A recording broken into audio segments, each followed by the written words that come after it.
I love you so much. Oh, Heavenly Father, Jesus. Family and friends are left heartbroken after another mass shooting.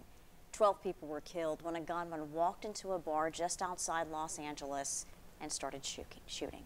Most of the victims were young people at the bar for its college-themed night. Another victim was a sheriff's sergeant who rushed inside moments after the gunfire erupted.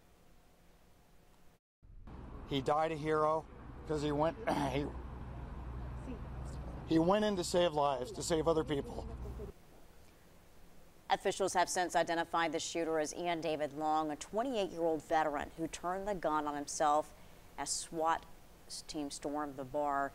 But tonight, authorities don't know the motive behind the deadly attack.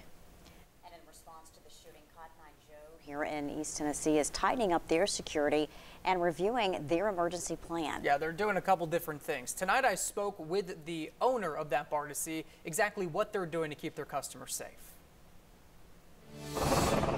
Another horrific mass shooting, this time in California. We get out, get behind a car, get behind something, and then we just tried to take cover. 12 lives were lost in a country bar filled with college students in the LA suburb of Thousand Oaks. So then our friends got the bar stools and they started slamming it against the window so we could get out. It now adds to the list of deadliest mass shootings in the U.S. this year alone. Their bar was so close in similarity to ours, about the same size. Same dance floor size, taught the same line dance lessons, so we were concerned thinking, you never know who's going to be next.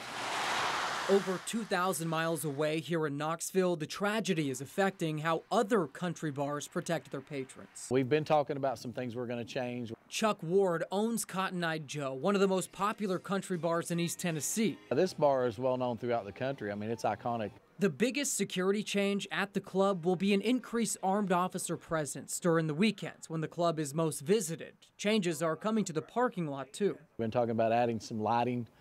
We've been patrolling our parking lots on the weekends with a golf cart. Ward says right now they pat people down on their busy nights. They have uniformed officers in the club. They also do thorough bag checks, and metal detectors might become a possibility in the future. Now, Ward, who owns that club, says as hectic as a nightclub can get on a busy night, their biggest priority is the safety of the people inside. And if someone were able to get a firearm inside their club and start shooting, they say they have a plan in place, but he wouldn't really go into specifics.